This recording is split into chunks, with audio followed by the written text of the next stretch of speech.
I believe in making these remarks, I've got to start right from the top, from the Office of the Chief Justice, and appreciate his vision in arranging for this training that we've undergone, and his vision in digitalizing the processes of the courts. I think if anything, the COVID pandemic has shown us the vulnerability of our processes, which are face-to-face, mainly face-to-face, the vulnerabilities of court appearances, and the vulnerability of our litigation in general, which requires us to be physically present in each other's presence. Digital is the way to go. Therefore, we would want to appreciate the vision of the Chief Justice in that regard. Secondly, and still whilst in his office, would also want to appreciate the Judicial Training Institute of Zimbabwe, especially the coordinator, for making arrangements for us to attend this. It's not an easy task, and understandably, this class is much smaller than what it ought to be. Arranging training for judges and balancing that with their court duties is a mammoth task. But we still want to thank you and appreciate your efforts, Mr. Chibanda, for making arrangements for us to be here. Having said that, Honorable Minister, I want to assure you that this training was worth the while. The 4 days that we have been here, we have really learned quite a bit. They say you don't teach old dogs new tricks. These old dogs learned a few tricks. Right from the word go, I want to give personal testimony, and this is not coming from the other judges, but coming directly from me, that in setting up a personal account, I learned a whole lot of insight into a case that we actually had in the Supreme Court, of how the use of passwords can actually lead to the commission of crimes if the password is not safely guarded and somebody has access to it. They can tamper with records and a crime can be committed. I've also learned through one of the most difficult schedules that we had to undergo, which was the MS Excel. And I'll let you all into a little secret. Lawyers and figures are not the best of friends. Usually we try and run away from figures. And so Excel, we found Excel a little bit hard going. It took us a little bit longer. But having gone through that module, I understood a whole lot better the facts of a case that came before us in the Supreme Court again. And I'll just refer to the facts a little bit.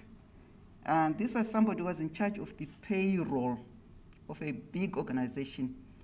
He had subordinates under him, and each and every one of them had a password and a status of sorts. I don't know, they call them status. Some are administrators, some are standard operators.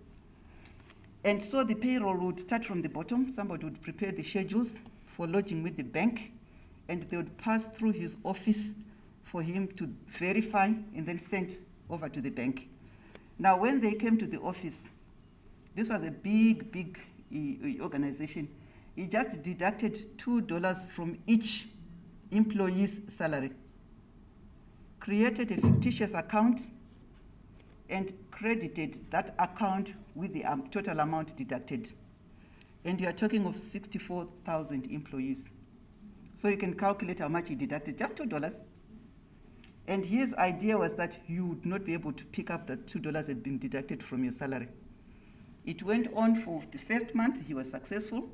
He pocketed over $130,000. And this was a time when we were earning in US dollars. So he made quite a bit of money.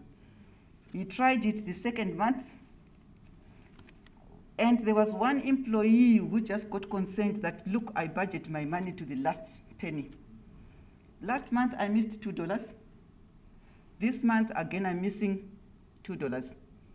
So he went to colleagues and started raising the issue with colleagues and said, have you checked your pay slip? I'm missing $2. And others brushed him off and said, iwe, $2, what's $2? Then another one checked and said, neniwo foot. And it started, that's how the investigation started. And he was finally caught. But this was all through the use of technology and through the use of computers. And even though I don't use Excel, I understand perfectly well how you could have manipulated the system, and thank you for the training that I did receive.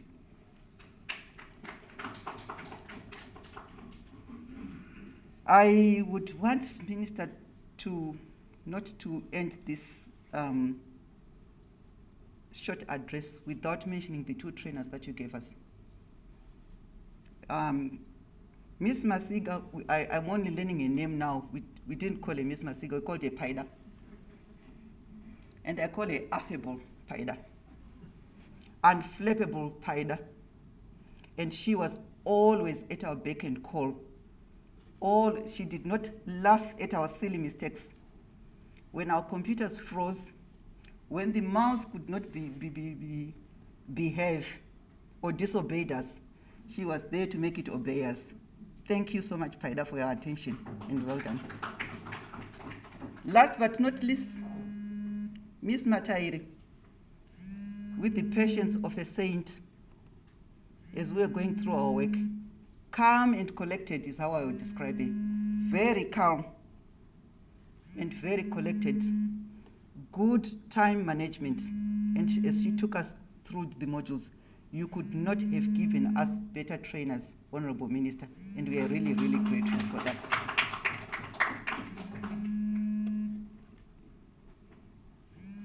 Use of technology, I thought it was my microphone which was buzzing. It's not.